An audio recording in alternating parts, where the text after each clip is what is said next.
Screen share कर रहे हैं।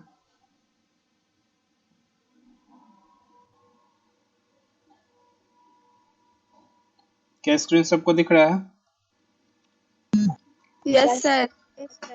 चलो तो स्टार्ट किया जाए। आज हम लोग क्या करेंगे, डायमेंशन से जो क्वेश्चन है उसका प्रैक्टिस करेंगे। ठीक है, कुछ इंपॉर्टेंट क्वेश्चंस का प्रैक्टिस करेंगे। तो कुछ डायमेंशंस हम लोग देखे थे, जैसे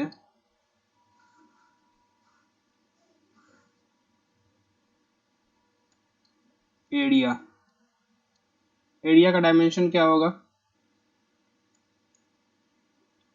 m0 l2 t0। ठीक है, किसी को इसमें डाउट है? एरिया का डायमेंशन ऐसा क्यों होगा? No sir. वॉल्यूम का dimension M0 L3 T0 t0 m0 l3 t0। Okay, density M mass by volume, mass by volume.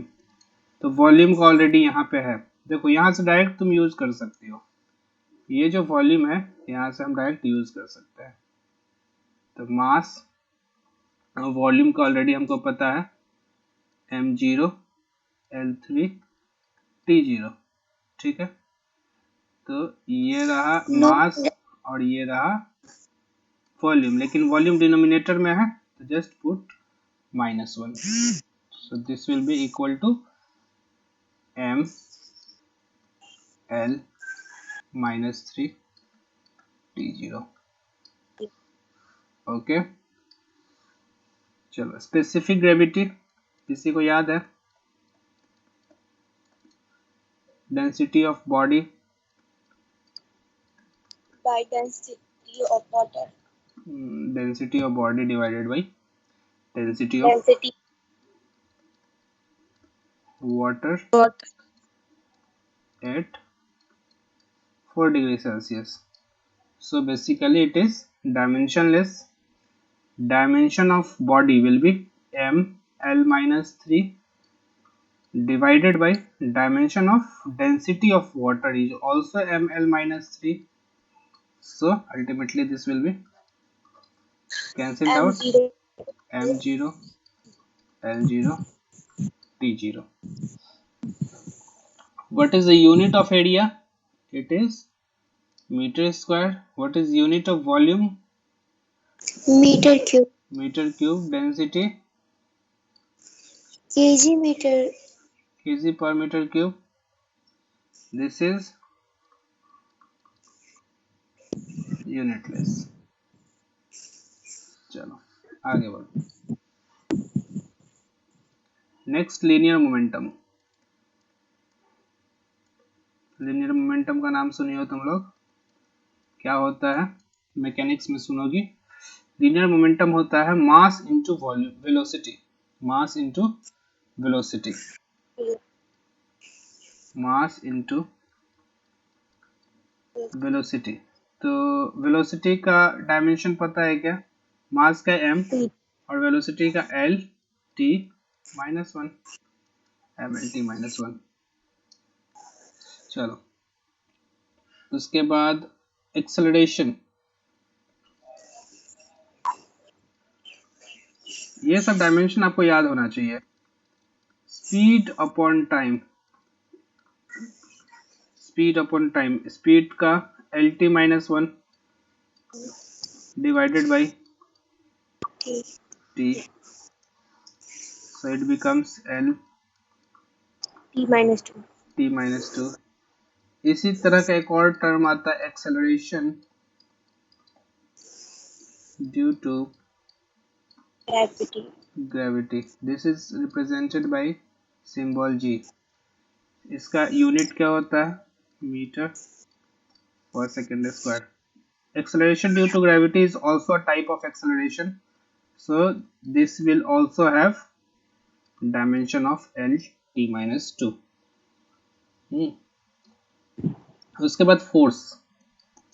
ये सब हम लोग देख चुके थे, फिर से हम एक बार रिवाइज करवा देते हैं। Force mass into area acceleration. तो मास का हम लोगों को पता है m, और एक्सेलरेशन का यहाँ से डायरेक्ट यूज करो, lt माइनस 2, और यूनिट क्या होता है, न्यूटन।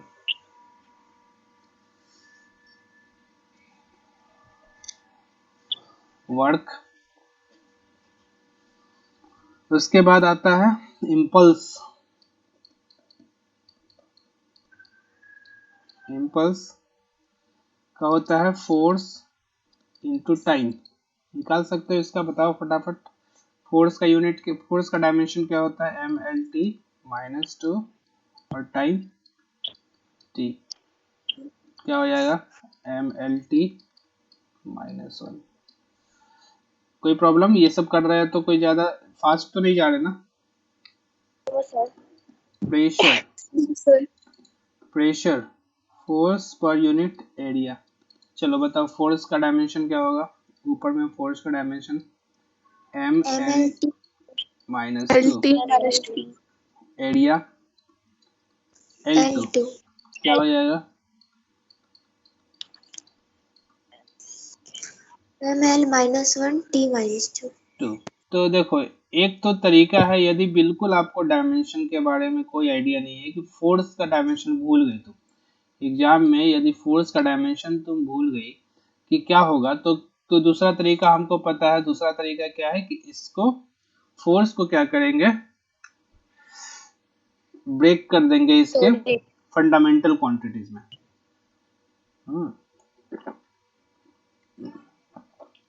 वैसे करेंगे। चलो एक और टर्म आता है यहाँ पे, यूनिवर्सल कांस्टेंट ऑफ ग्रेविटेशन। ये तुम लोग पढ़ोगी ग्रेविटेशन में, यूनिवर्सल। तो सिर्फ अभी हम लोग फॉर्मूला के बारे में जानते हैं, इस कहाँ इसका ओरिजिन क्या है, कहाँ से आया है, इसके बारे में नहीं बात कर रहे। Gravitation, universal constant of gravitation, it is indicated by capital G. क्या होता है, एक रिलेशन होता है, फोर्स इज इक्वल टू, हाँ, force is equal to G m1 m2 by R square. क्या है ये रिलेशन, ये रिलेशन है, this is a force, what is this is force on left hand side, this is force, this is universal constant of gravitation, this is universal constant of gravitation, this is mass m1, mass 1, and this is mass 2, and this is the distance between two masses। समझो, दो body के बीच में, दो body के बीच में एक तरह का फोर्स लगता है, फोर्स ऑफ अट्रैक्शन। दो बॉडी हमेशा एक दूसरे को, एक दूसरे के तरफ अट्रैक्ट करते रहता है। कोई भी दो बॉडी लो, तुम्हारा एक बुक है ना यहाँ पे कॉपी, एक बुक, यहाँ दो बुक रख दो यहाँ पे, तो इस बुक का मास m1 है, इस बुक का मास m2 है, तो ये दोनों बुक एक दूसरे को इस फोर्स से खींचता है। क्या ये बात तुमको पता था? क्या दो पेन है, दो पेन है, दोनों पेन एक दूसरे को पर फोर्स लगाता है, ठीक है। दो घड़ है अगल बगल, दोनों घड़ एक दूसरे पे फोर्स लगाता है, ठीक है। तो यदि ये फोर्स इतना इतना छोटा होता है, इतना छोटा होता है कि ये नेग्लिजिबल हो जाता है, छोटे मतलब इस मासेस के लिए, इतना छोटा मास के लिए ये फोर्स क्या होता है, बिल्कुल नेग्लिजिबल होता है। इतना नेग्लिजिबल होता है कि उसका असर बिल्कुल नहीं दिखता है। इसका असर कहाँ दिखता है, जब मास का वैल्यू बहुत ज्यादा हो, जैसे जैसे क्या बताओ, अर्थ, जैसे earth and sun, this is sun, this is earth, and this is sun. So these are the heavy masses m1 m2. Now the sun will possess a force on earth, that will be attracted towards the sun. ठीक है, सन क्या करेगा, अर्थ पे एक force लगाएगा जो कि अर्थ को अपने तरफ खींचेगा। ठीक है, तो इस सोलर सिस्टम में क्या है कि हर एक प्लैनेट्स जो है एक दूसरे पे कोई ना कोई फोर्स लगा रहा है, जिसके वजह से वो एक जगह स्थिर होता है या घूमते रहता है। ठीक है, यदि अर्थ जो है सन यदि अर्थ को अपने तरफ खींच रहा है तो क्या होना चाहिए, एक समय आना चाहिए कि सन जाके क्या होगा, अर्थ में समा जाएगा। यदि ये सन उस अर्थ को खींच रहा है अपने तरफ तो एक समय आएगा ना ऐसा कि ये जो अर्थ है, ये प्लेनेट, हम लोग का जो प्लेनेट है, एक बार सन के अंदर चला जाएगा। लेकिन क्या होता है, और भी स्टार्स हैं सोलर सिस्टम में जो कि अर्थ को ये अपने तरफ खींच रहा है, ये अपने तरफ खींच रहा है, ये अपने तरफ खींच रहा है, ये अपने तरफ खींच रहा है। जिसके वजह से क्या है, अर्थ अपने जगह पे रहता है और एक रोटेशन लगाता है। ठीक है, उतना डिटेल में अभी फिलहाल जानने की जरूरत नहीं है। फिलहाल ये जान लो कि जो यूनिवर्सल कांस्टेंट ऑफ ग्रेविटेशन होता है, ये किस लिए आता है, जब दो बॉडी जब दो मासेस एक दूसरे पे फोर्स लगाता है, तो उसका वैल्यू होता है Fg m1m2/r²। तो हमको किसका डायमेंशन निकालना है, g का। तो g बराबर क्या हो जाएगा बताओ, g बराबर क्या हो जाएगा यहाँ से, F(r²) divided by m1 m2। Force का डायमेंशन m, बताओ mlt-2। r क्या है, r है the distance between two objects, the distance between two masses. What is the distance, distance is having dimension L2, so this is L2 divided mass m, बोलो कोई दिक्कत, एक मास से तो एक मास कट जाएगा। What will be the final answer, m-1। यहाँ already L है, एक और L2 आया तो कितना हो जाएगा टोटल, L3 T-2। ठीक है, तो क्या इम्पोर्टेंट है, ये फॉर्मूला, ये डायमेंशन याद करना इम्पोर्टेंट है या फॉर्मूला याद करना इम्पोर्टेंट है, क्या करना चाहिए आपको एग्जाम के लिए, ये फॉर्मूला याद करना चाहिए या ये डायमेंशन, फॉर्मूला। यदि फॉर्मूला याद रहेगा तो हम आराम से डायमेंशन निकाल सकते हैं। तो जितना भी हम लिखवा रहे हैं कोशिश करो तो उसका फॉर्मूला थोड़ा ध्यान में रहे, फॉर्मूला ध्यान में रहेगा तो कहीं गलती नहीं होगा। चलो आगे, वर्क होता है फोर्स इनटू डिस्टेंस, क्या होगा mlt-2 L2, सॉरी L, तो क्या हो जाएगा ml2t-2। ये सब हो गया। ठीक है, तो बाकी जो है कुछ जो है तुम्हारे असाइनमेंट में दिया गया था, वहां से देख लेना, और कुछ इंपॉर्टेंट जो डायमेंशन है उस पे चलते हैं हम लोग। एक इंपॉर्टेंट एंगल, क्या एंगल को रिप्रेजेंट करते हैं थीटा से, और इसको कहते हैं एंगुलर डिस्प्लेसमेंट। इसको क्या कहते हैं, एंगुलर डिस्प्लेसमेंट, इसको थीटा कहते हैं। देखो याद है ये चीज, जब हम पढ़ रहे थे measurement of length, measurement of length है ना, मेजरमेंट ऑफ लेंथ में हम एक चीज पढ़े थे, जब हमको लार्ज डिस्टेंस मेजर करना हो, जैसे हमको क्या करना है, और मून का सपोज डायमीटर निकालना है, तो हम क्या किए थे, ये वाला रिलेशन लगाए थे, ट्रिगोनोमेट्रिकल रिलेशन, जिसमें साइन थीटा बराबर क्या होता था, P/h होता था, है ना। If theta is very small, तो थीटा बराबर क्या था, P/h, एच था ना, थीटा बराबर P by H, sine theta बराबर पी बाई एच होता है परपेंडिकुलर डिवाइडेड बाई हाइपोटेनस। तो theta is equal to P by H हो जाता था। भूल गई क्या तुम लोग ये चीज? नो सर, याद है। याद है ना? तो पी क्या है? पी क्या है? डिस्टेंस है। आर। एच भी डिस्टेंस है, तो पी और एच दोनों डिस्टेंस है, तो एल बाई एल क्या हो जाएगा इसका यूनिट? L zero. डायमेंशन। तो it is always dimensionless, it is always dimensionless, क्योंकि इसका जो फॉर्मूला होता है length L by radius R, तो इट इज डायमेंशनलेस। तो हमेशा याद रहेगा ये चीज, this is very important,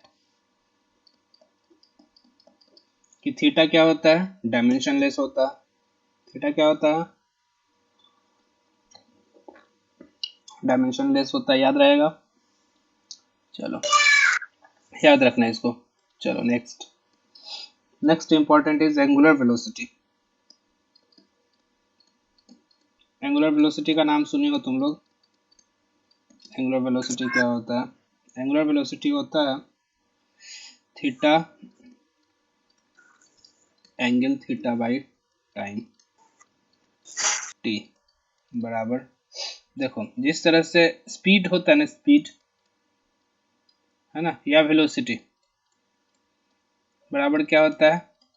distance upon time. तो ये जो डिस्टेंस ट्रेवल किया ये स्ट्रेट लाइन में किया गया है। कैसे किया गया है? स्ट्रेट लाइन में। सपोज तो इसमें यहाँ पर तुम अभी हो और तुम यहाँ पर आ गई, एक स्ट्रेट लाइन एक रोड पे यहाँ खड़ी थी, थोड़ी देर के बाद यहाँ आई, तो ये जो तुम्हारा डिस्टेंस ट्रेवल किया गया, ये कैसा डिस्टेंस ट्रेवल किया गया? ये डिस्टेंस ट्रेवल किया गया तुम्हारा लीनियर डिस्टेंस ट्रेवल किया गया, इसलिए ये डिस्टेंस हो गया, डिस्टेंस बाई टाइम स्पीड। ठीक है। यदि एंगुलर वेलोसिटी का बात करें तो सपोज तुम यहाँ खड़ी हो ऐसे, और तुम ये जो एक्सिस है, ये एक्सिस, ये तुम्हारे सर से एक्सिस जो गया है इसके क्रॉस घूम जाओ ऐसे, तो इस मोशन को क्या कहते हैं? एंगुलर वेलोसिटी कहते हैं। इस मोशन को क्या कहते हैं? आगे हम लोग पढ़ेंगे इसके बारे में। एंगुलर वेलोसिटी क्या होता है? फिलहाल फॉर्मूला देखो, एंगुलर वेलोसिटी का फॉर्मूला क्या होता है? एंगुलर वेलोसिटी का फॉर्मूला होता है एंगल बाय टाइम। एंगल का फॉर्मूला क्या होता है? एंगल का डायमेंशन क्या होता है?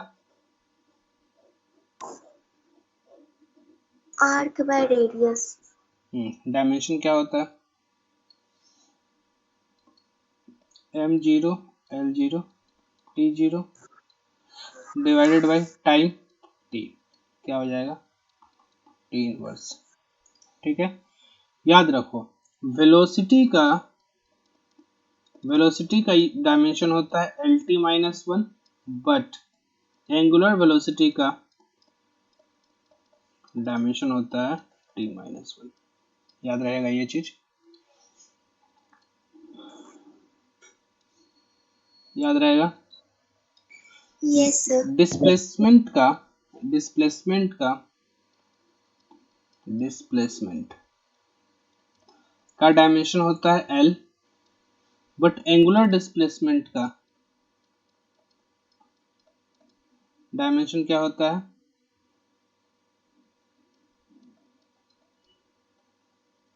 कोई डायमेंशन नहीं होता, इट इज डायमेंशनलेस। आया समझ में? ये चीज याद रखना, ये हमेशा कंफ्यूजन होता है यहाँ पे। Displacement angular displacement, velocity angular velocity. उसी तरह से एंगुलर एक्सेलरेशन आएगा। एंगुलर एक्सेलरेशन क्या होगा? एंगुलर एक्सेलरेशन होगा change in angular velocity, change in angular velocity. देखो एकदम फॉर्मूला पे स्टिक रखो, इसको समझने का कोशिश मत करो कि ये एंगुलर वेलोसिटी क्या होता है, चेंज इन एंगुलर वेलोसिटी क्या होता है। यदि ये सब अभी सोचने लगोगी तो फिर डायमेंशन छूट जाएगा। हम लोग डायमेंशन पढ़ रहे हैं तो इस फॉर्मूला को ज़्यादा सीरियसली नहीं लेना है। Change in angular velocity, change in angular velocity भी तो एंगुलर वेलोसिटी है ना, तो उसका डायमेंशन क्या होगा t-1, और ऑलरेडी t है तो क्या हो जाएगा t-2। एक्सेलरेशन क्या होता है, या लीनियर एक्सेलरेशन, लीनियर एक्सेलरेशन क्या होता है L-t-2। दोनों में रिलेशन देखो, दोनों में अंतर देखो। एंगुलर एक्सेलरेशन होता है सिर्फ t-2 और लीनियर एक्सेलरेशन होता है L-t-2। आ रही है बात समझ में?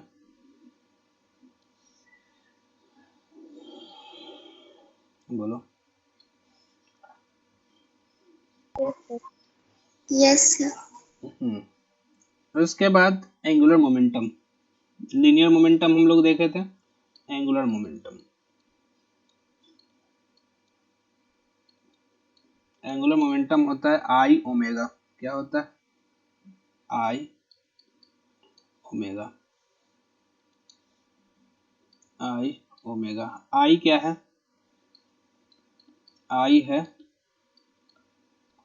Moment of inertia. अब ये मोमेंट ऑफ इनर्शिया किसका नाम है, किस क्रिया का नाम है, ये जानने का कोई मतलब नहीं है।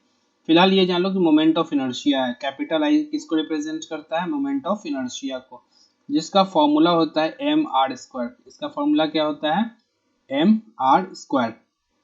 एम क्या है मास और आर क्या है radius, so it is L2, mL2। Moment of inertia का डायमेंशन क्या हो गया mL2, यहाँ लिख दो mL2। और एंगुलर वेलोसिटी का डायमेंशन क्या होता है, this is omega, omega is angular velocity, so dimension of angular velocity is -1। that's all।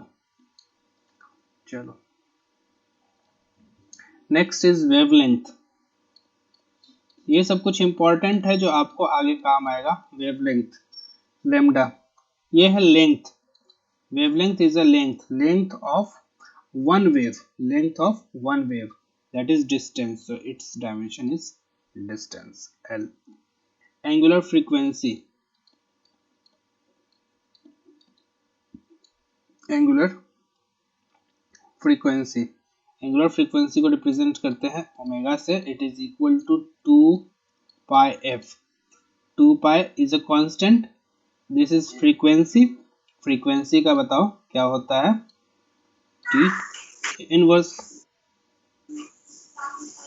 ठीक है, इस तरह से और भी बहुत सारा तुम्हारा डायमेंशन दिया हुआ है, फॉर्मूला जिसका कि डायमेंशन निकाला गया है। तो ये सब निकल जाएगा क्या,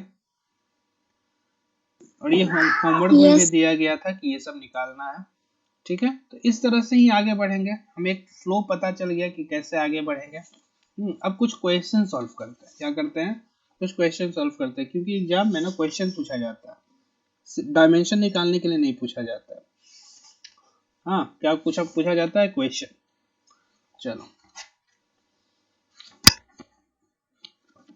2-3 कॉन्सेप्ट याद रखना है जब हम क्वेश्चन सॉल्व करते हैं। तो क्या कॉन्सेप्ट याद रखना है, पहला कॉन्सेप्ट ये याद रखना है कि जो भी लेफ्ट हैंड साइड में होगा, सपोज x, और राइट हैंड साइड में है A B C D E F G H I J, कुछ भी लेफ्ट हैंड साइड में सिर्फ x है और राइट हैंड साइड में A B C D E F ऊपर और G H I J के नीचे, तो इसका जो डायमेंशन होगा MA LB TC, तो इसका भी डायमेंशन क्या होगा MA LB TC। इसके इस रिलेशन से हमको कोई मतलब नहीं है। हमको ये पता है कि यदि इसका डायमेंशन MA LB TC होगा, इस पूरे का डायमेंशन भी MA LB TC होगा। ठीक है, this is called principle of homogeneity. इसको क्या कहते हैं, प्रिंसिपल ऑफ होमोजेनिटी। यदि बाएं तरफ टाइम है तो दाहिने तरफ जो भी टर्म ले लो, लेकिन फाइनली उसका डायमेंशन क्या आने वाला है, जो डायमेंशन टाइम का होता है। बोलो, बस ये याद रखो। ठीक है, और थोड़ा बहुत डायमेंशन का कॉन्सेप्ट याद रखो। कि किसका डायमेंशन क्या होता है, तो क्वेश्चन कभी नहीं छूटेगा। चलो देखो एक क्वेश्चन सॉल्व करो।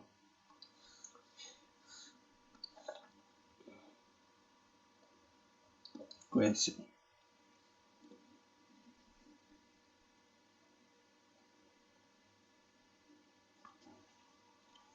चलो क्वेश्चन है time period of an oscillating drop, time period, write down, time period of an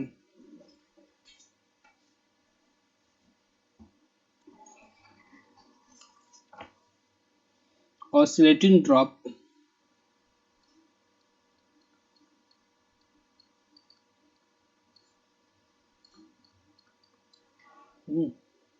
of radius r, density rho,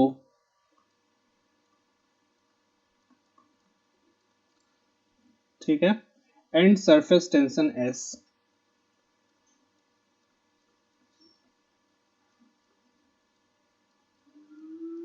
surface tension s is T is equal to k square root rho r cube divided by s. Check the correctness of the formula. चलो question को फिर से देखो। Question है कि जो oscillating drop है, क्या होता है, एक ड्रॉप जो बूंद है जिसका की रेडियस r है, this is suppose a drop which has radius r, this has radius r, it has density rho and surface tension s. There are three terms coming, क्या क्या, रेडियस, बोलो, density rho and surface tension, तीन term आया ना, radius क्या, r, density rho and surface tension s। बताओ radius का dimension हमको पता है। जब इस तरह का क्वेश्चन आए तो जो जो टर्म देखो उन सब का हमको क्या चाहिए, डायमेंशन चाहिए, तभी जाके ये क्वेश्चन हम सॉल्व कर पाएंगे। किसका किसका डायमेंशन चाहिए, रेडियस का डायमेंशन चाहिए, डेंसिटी का डायमेंशन चाहिए और सरफेस टेंशन का डायमेंशन चाहिए। बताओ क्या तीनों टर्म आपका सुना हुआ है कि नहीं है, क्या तीनों टर्म्स जो है वो आपका सुना हुआ है, आवाज आ रही है, आवाज आ रही है ना, हेलो, यस सर, तो इसमें से तीनों टर्म क्या सुना हुआ है कि नहीं सुना हुआ? Yes yes sir. चलो एक टर्म आपके लिए, रेडियस तो सुनी होगी, डेंसिटी भी जानती होगी, सरफेस टेंशन हो सकता है कि नहीं जानती होगी। तो सरफेस टेंशन हालांकि हम क्लास में बताए थे, भूल गई होगी हो सकता है। सरफेस टेंशन जो होता है ये क्या होता है ये बाद में देखेंगे। फिलहाल देखो सरफेस टेंशन का जो फॉर्मूला होता है ये होता है फोर्स अपॉन लेंथ। हो सके तो इस फॉर्मूला को सिर्फ याद रखो कि डायमेंशन जो इसका जो फॉर्मूला होता है, जो फिजिकल फॉर्मूला होता है सरफेस टेंशन का, this is force upon length. ठीक है, तो सरफेस टेंशन का डायमेंशन क्या हो जाएगा, फोर्स का डायमेंशन क्या होता है, M L T minus two. क्या हमको ये डिराइव करना पड़ेगा फोर्स का डायमेंशन? No sir. और लेंथ का डायमेंशन एल, तो क्या एल एल कैंसिल, तो क्या बचा, M T minus two. Clear? चलो नेक्स्ट, नेक्स्ट क्या है, डेंसिटी, डेंसिटी रो, रो का क्या होगा, मास पर यूनिट वॉल्यूम, तो एम एल माइनस थ्री, और रेडियस आर का डायमेंशन सिर्फ एल, तीनों मिल गया यहाँ पे। और ये k क्या है? कांस्टेंट, और कांस्टेंट का डायमेंशन m0 l0 t0 और डायमेंशनलेस। चलो, तो क्वेश्चन है you have to find whether this relation is true और not. You have to check this relation whether this is true or not, this is dimensionally correct or not। हम सिर्फ dimensionally check कर सकते हैं, ठीक है, हम सिर्फ डायमेंशनली चेक कर सकते हैं कि ये फॉर्मूला सही है कि नहीं है। यदि डायमेंशनली फॉर्मूला गलत हो गया तब तो ये फॉर्मूला पक्का गलत है, ठीक है। यदि फॉर्मूला डायमेंशनली गलत है तो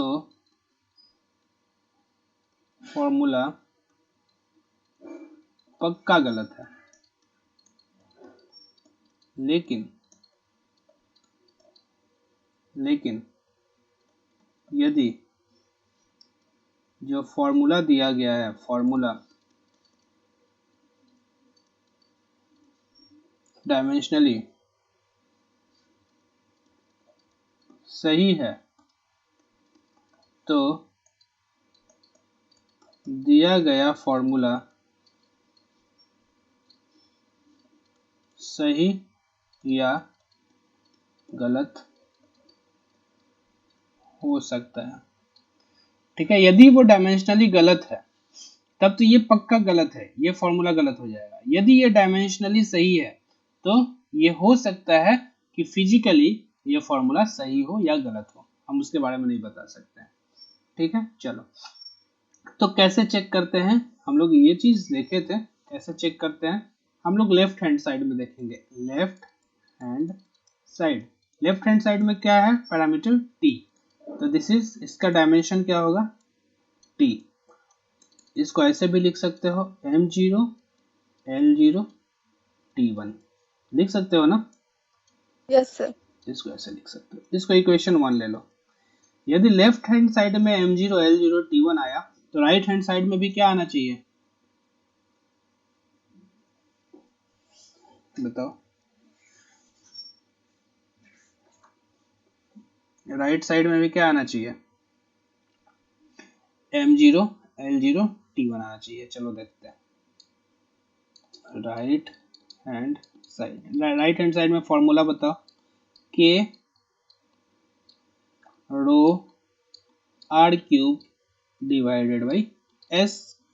k का कोई डायमेंशन होता है क्या, नहीं, तो इसको छोड़ दो, इस पे ज्यादा दिमाग नहीं लगाएंगे।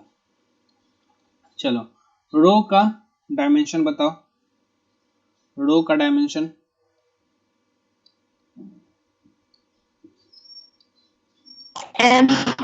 ml-3। रेडियस का l और टू द पावर 3 दिया हुआ है तो 3 डिवाइडेड बाय सरफेस टेंशन का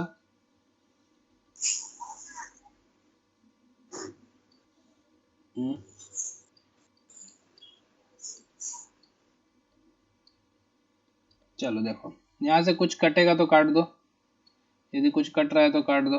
देखो क्या m कैंसिल हो गया, क्या ये l-3 और l+3 कैंसिल हो जाएगा, बचेगा t-2। तो देखो 1/t-2 क्या हो जाएगा, t² t, that is equal to m0 l0 t1। क्या यहाँ पर भी वही फॉर्मूला, वही है वैल्यू डायमेंशन का जो राइट हैंड साइड में निकला, क्या दोनों बराबर है। यदि दोनों बराबर है तो लिख दो कि लेफ्ट हैंड साइड का जो डायमेंशन है वो क्या है, राइट हैंड साइड के डायमेंशन के बराबर है। therefore we can say, therefore the given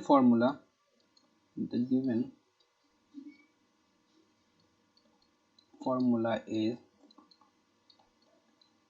dimensionally correct। ठीक है, इस स्टेटमेंट का मतलब समझे तुम लोग क्या? ये जो हिंदी में स्टेटमेंट लिखा गया इसका मतलब समझे कि नहीं समझे? बोलो नहीं समझे तो हम बता देते हैं।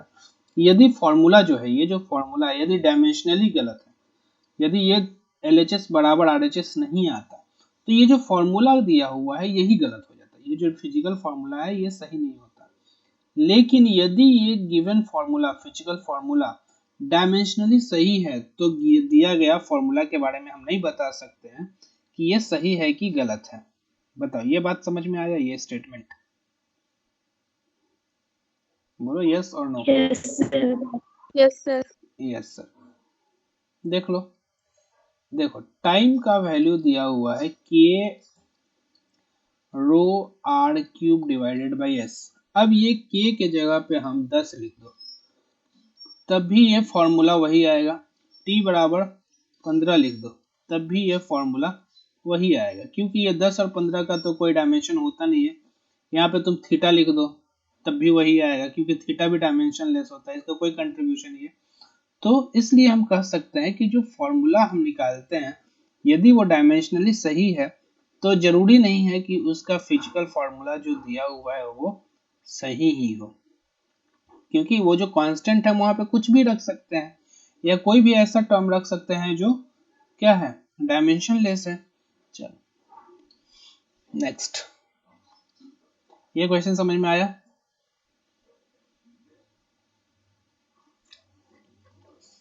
नेक्स्ट क्वेश्चन देखें। Sir repeat it once. इसको रिपीट कर दें, देखो फिर से रिपीट कर रहे हैं इसको। देखो, time period of an oscillating drop, किसी ऑसिलेटिंग ड्रॉप का टाइम पीरियड है t is equal to k rho r cube by s। और जो जो टर्म्स इसमें यूज हुआ है वो टर्म है k है कांस्टेंट, रो है डेंसिटी, r है radius of the drop and s is the surface tension.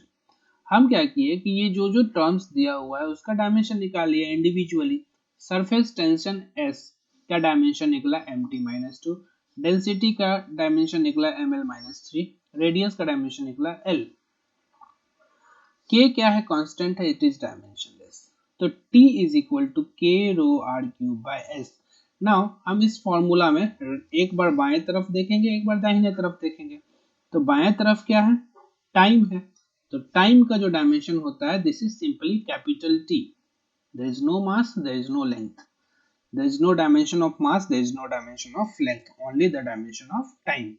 Now so it is m0 l0 t1। यदि राइट हैंड साइड का डायमेंशन भी इतना ही आ जाए तो हम कहेंगे कि this formula is dimensionally correct. So RHS में k square root rho r cube divided by s। तो रो ये सारा इंडिविजुअल पैरामीटर्स जो है उसका डायमेंशन हम ऑलरेडी ऊपर निकाल चुके हैं।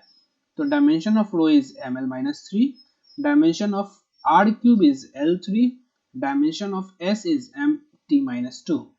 तो सी m cancelled, l-3 l+3 cancelled, t-2 नीचे से ऊपर जाएगा तो t square and t square का dimension t।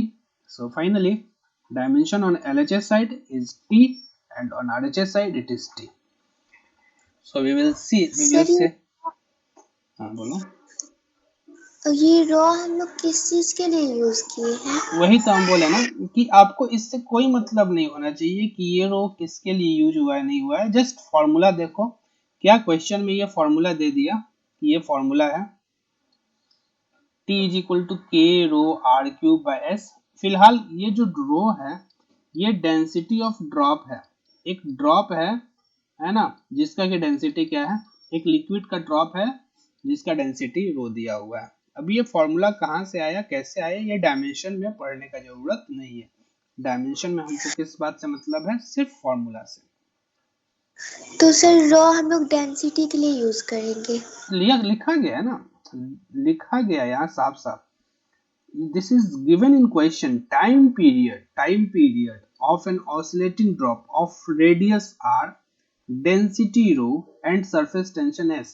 This has already been given in the question that all parameters are radius, density and surface tension. ठीक है? Yes, sir. चलो, should we move to the next question?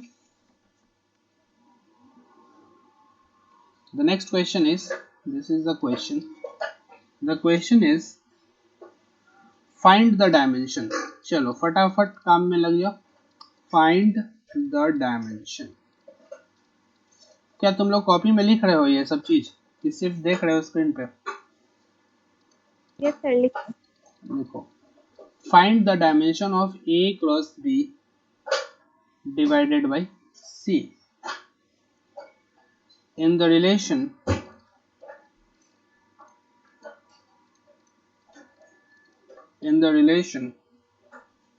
y is equal to 4 sin 80 plus 3 cos bt minus ct. ठीक है? where t क्या है? Time है और y क्या है? डिस्टेंस है. ठीक है? तो इस क्वेश्चन को बनाने के पहले एक चीज छोटा सा जो हम डिस्कस करते हैं आप लोगों के साथ, वो है कि थीटा क्या है? थीटा होता है एंगल. थीटा क्या होता है? एंगल. और इसको क्या कहते हैं? एंगुलर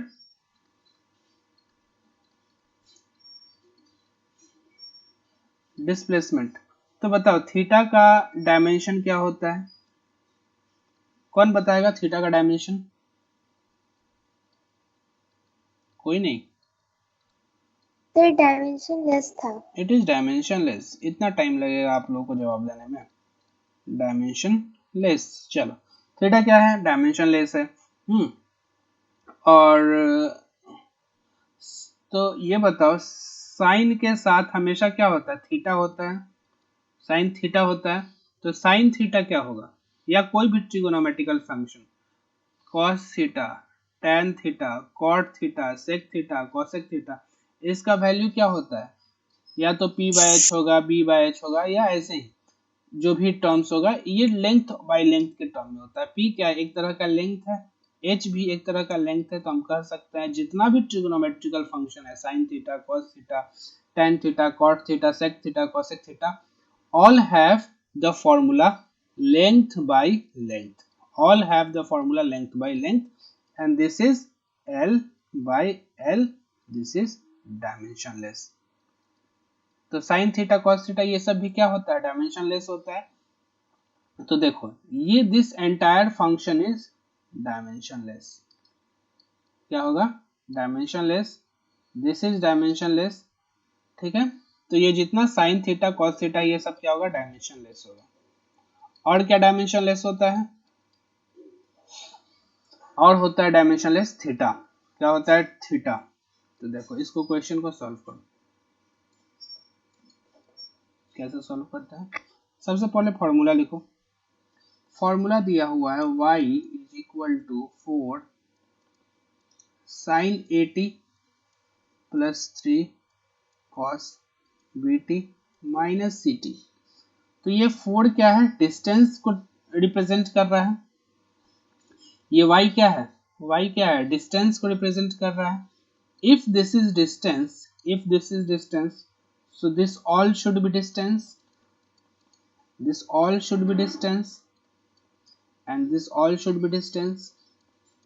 बोलो, क्या हम डिस्टेंस में सिर्फ डिस्टेंस को ही जोड़ सकते हैं कि किसी और भी टर्म को जोड़ सकते हैं? यदि ये डिस्टेंस रहता और यहाँ पे कहता कि ये टाइम है और ये मास है, तो ये संभव होता क्या? ये जोड़, this summation would be possible if these three have different dimensions. Is it possible to add them? No, sir. Can you add? Can you show this relation? 10 meter is equal to 2 meter plus 4 kg plus 4 second. क्या ये No. ये क्या ये statement कोई sense लगता है इस statement में कि 10 मीटर बराबर 2 metre plus 4 kg plus No, sir. 4 second? This is absolutely senseless. This is absolutely senseless. This has no meaning. This is absolutely meaningless. This is meaningless. So if this is meter, this has to be meter, this has to be meter, this has to be meter. All have to be meter. So यहाँ भी तो वही चीज है ना. If this is in meter, so this entire term has to be meter. This entire term has to be meter, and this entire term has to be meter. Is it clear? Yes, sir. चलो, इतना तो clear हुआ. आगे बढ़ते हैं.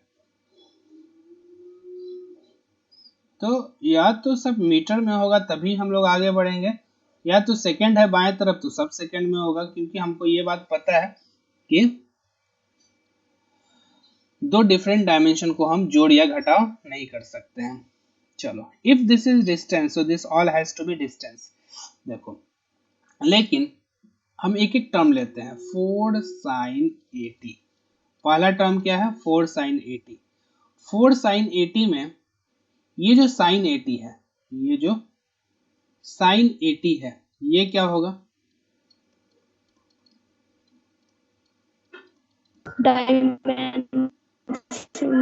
Dimensionless. ठीक है, पहला चीज. दूसरा चीज, ये sin 80 में ये 80 क्या है? This is nothing but sin theta. sin 80 क्या है? sin theta. और थीटा क्या है? Dimensionless. तो this 80 also dimensionless. This 80 also dimensionless. यदि हम करेक्ट है तो बोलो, यदि कोई कंफ्यूजन है तब भी बोलो कि सर ये 80 डायमेंशनलेस कैसे हुआ. बोलो.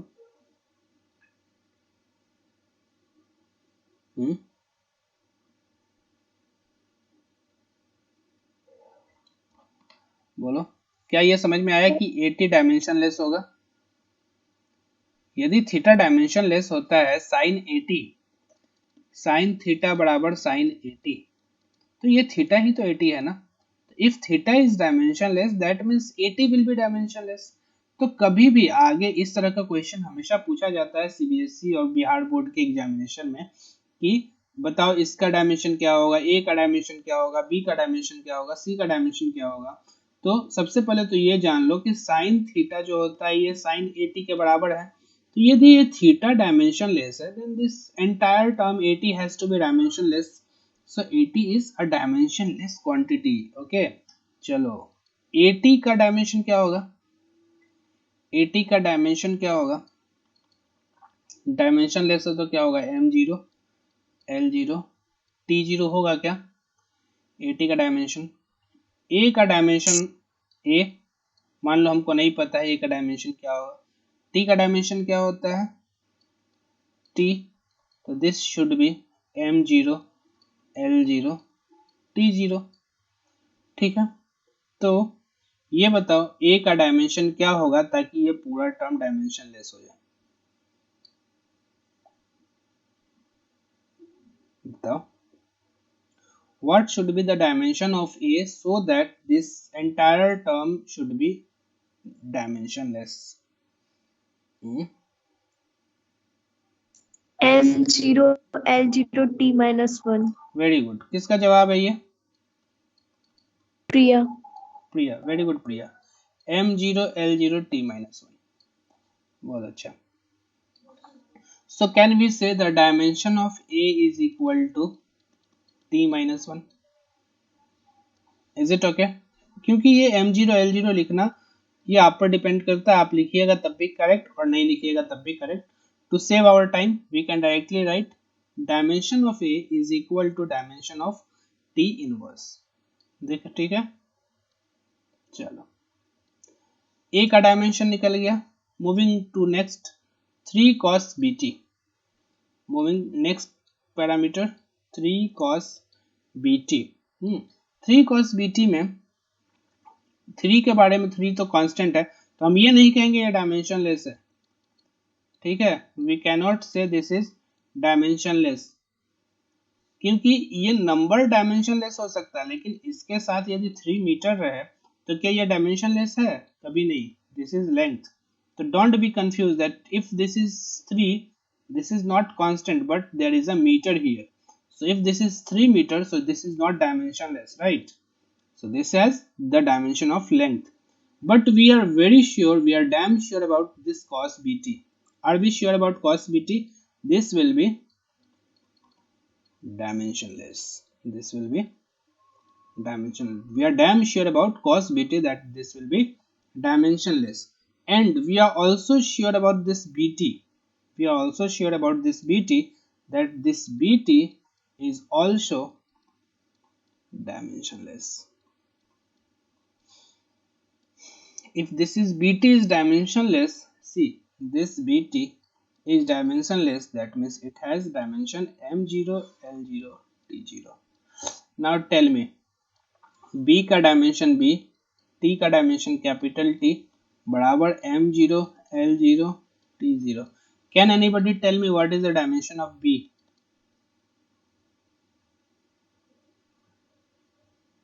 Can anybody tell me what is the dimension of b? It is again m0 l0 t minus 1. इसका डायमेंशन क्या होगा? m0 l0 t minus 1. Or we can directly write here mt minus 1. Am I right? Is it okay? The dimension of b is equal to t minus 1. So I am putting this in square bracket. चलो आगे बढ़ो, और कुछ बचा? तीसरा term है ct. तीसरा term क्या है? ct. अब ये मत देखने लगना कि यहाँ माइनस है कि प्लस है, ये सब बिल्कुल नहीं देखना है, ये फॉर्मूला से देखो। एक बार तुम कुछ क्वेश्चन सॉल्व करने लगोगे ना तो तुमको आइडिया लग जाएगा कि हमको क्या इंपॉर्टेंट है और क्या इंपॉर्टेंट नहीं है डायमेंशन के पॉइंट ऑफ व्यू से। चलो, तो तीसरा टर्म है ct. तीसरा टर्म क्या है? ct. अब बताओ ct क्या है? ct का डायमेंशन क्या होगा? क्या यह डायमेंशनलेस होगा? और इट विल हैव डायमेंशन? चलो फटाफट जवाब दो, क्या ct डायमेंशनलेस होगा या डायमेंशन होगा? Dimensionless. Dimensionless. Anybody else? Should it have dimension or it will be dimensionless? Dimension. क्या इसका डायमेंशन होगा ct का? Yes. इसका डायमेंशन होगा. It will not be dimensionless. Okay, it will not be dimensionless. जो भी कह रहा है कि ct डायमेंशनलेस होगा वो बिल्कुल गलत है, क्योंकि ये टर्म डायमेंशनलेस है लेकिन इसका डायमेंशन है मीटर, क्योंकि मीटर में मीटर जुड़ रहा है, तो ये डायमेंशनलेस कैसे हो सकता है? If this is metre, this also has to be metre, because this also has to be meter. Meter is equal to meter plus meter plus meter. सबको क्या होना पड़ेगा? मीटर होना पड़ेगा. तो ct is not dimensionless but it has dimension. तो ct का dimension क्या होगा? ct का डायमेंशन होगा लेंथ l, क्योंकि वो मीटर उसका यूनिट, ct का लेंथ. तो ये बताओ c t का डायमेंशन, t l का डायमेंशन l, तो c का डायमेंशन क्या हो जाएगा? m0 l1 t minus 1. lt minus 1. Simple, lt minus 1. तो तीनों टर्म मिला. a का डायमेंशन निकला t minus 1, b का डायमेंशन निकला t minus 1 और c का डायमेंशन निकला l t minus 1. चलो ठीक है, कोई दिक्कत? a b c तीनों का डायमेंशन निकल गया. अब आपको डायमेंशन निकालना है किसका? डायमेंशन निकालना है a cross B divided by C का, ए बी बटे सी का डायमेंशन निकालना, तो लिखते जाओ। ए का डायमेंशन t-1, बी का dimension t-1 divided by C का डायमेंशन lt-1। देखो सब कुछ प्रैक्टिस है, यदि प्रैक्टिस नहीं करोगे तो बहुत दिक्कत होगा। तो what will be the final dimension of A cross B divided by C, L ऊपर जाएगा तो l-1 t -1. -1। क्या ये समझ में आया?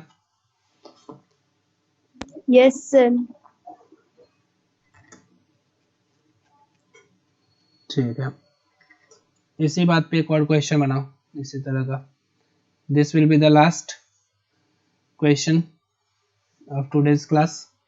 ओके, क्वेश्चन, यदि कोई डाउट है तो इस क्वेश्चन के बाद हम डाउट देखेंगे। Find the dimensions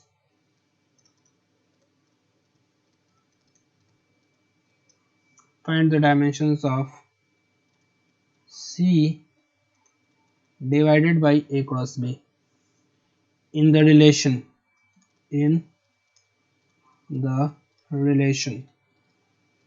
y is equal to A cos omega t plus B into t minus C root t। This is the relation given, और y क्या है? y क्या है? डिस्प्लेसमेंट है। y क्या है? डिस्प्लेसमेंट है। और t क्या है? बता दो। टाइम है। ओमेगा क्या है? Angular velocity. So you have to find the dimension of c divided by ab। c divided by ab। तो बताओ क्या अप्रोच होगा इस क्वेश्चन को सॉल्व करने के लिए? What should be your approach towards solving this question? Our approach should be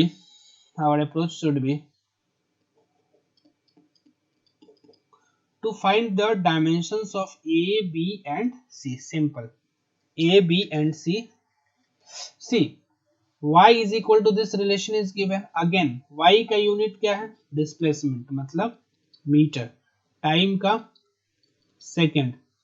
angular velocity का पर सेकेंड। ये इसका यूनिट्स है।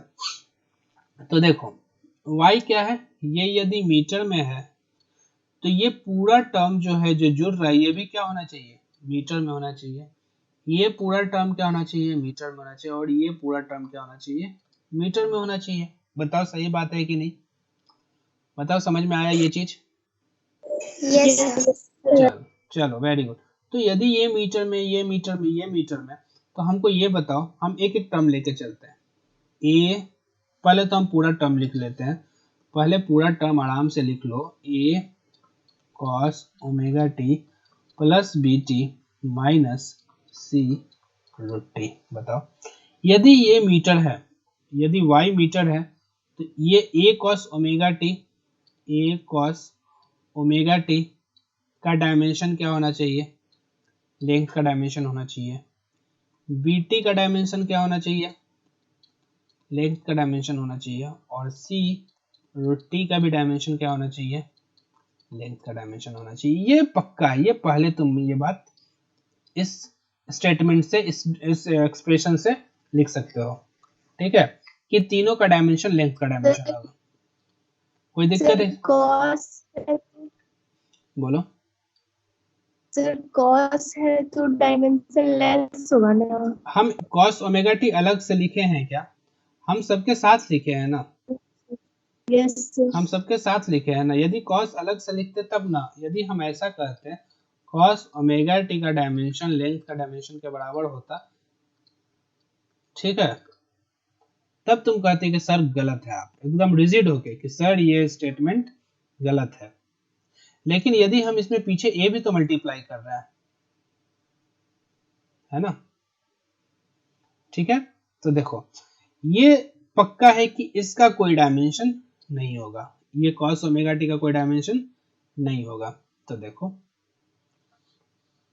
देखते जाओ, लिख सकते हैं क्या, a का डायमेंशन हमको निकालना है और cos ओमेगा टी का डायमेंशन क्या होता है, m0 l0 t0, है ना, इज इक्वल टू l।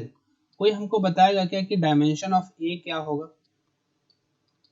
कोई हमको बता सकता है कि डायमेंशन ऑफ a क्या होगा? M0LTO, sorry m0 T0। l t0, very good. यानी कि हम डायरेक्टली लिख सकते हैं l, am I right? Yes sir. Very good. चलो यहाँ से इसको ब्रैकेट में बंद कर लो, क्योंकि सबसे इंपॉर्टेंट यही चीज है, जिसको हम ब्रैकेट में बंद कर रहे हैं, यही तक हमको पहुंचना है। चलो BT, तो यहाँ लिखो B और T को लिखो capital T is equal to length, dimension of length. Can anybody tell me what is the dimension of B? LT-1। बहुत सुंदर, LT-1।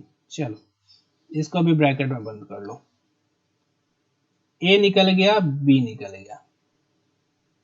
चलो अब C निकालो, यहाँ से C स्क्वायर रूट T है बराबर डायमेंशन ऑफ L, तो C का dimension C square root T का डायमेंशन क्या होता है, कैपिटल T, और उस पर पावर कितना है, 1/2। स्क्वायर रूट का मतलब होता है कि have power raised to the power 1/2 is equal to L. Can anybody tell me what is the dimension of C? LT1/2 T minus -1/2। -1/2। चलो क्या हमको A B C निकल गया, क्या हमको A B C निकल गया? Therefore write down, therefore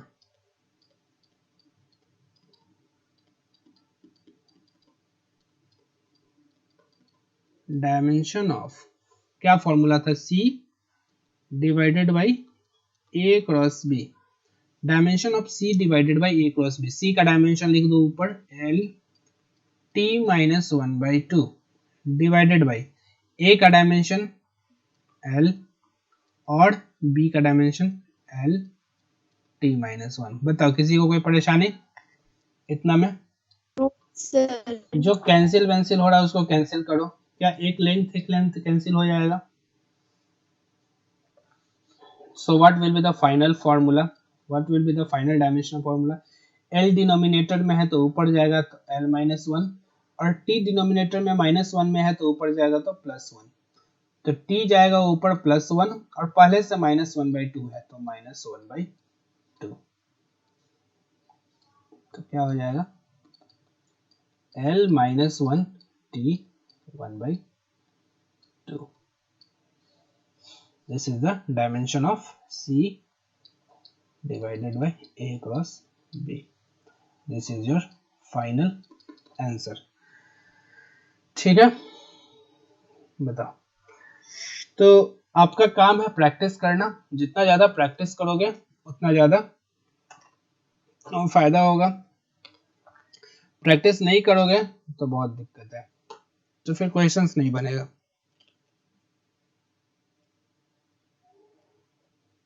ठीक है, चलो तो क्या क्लास एंड किया जाए, यस या किसी को कोई डाउट भी है? नो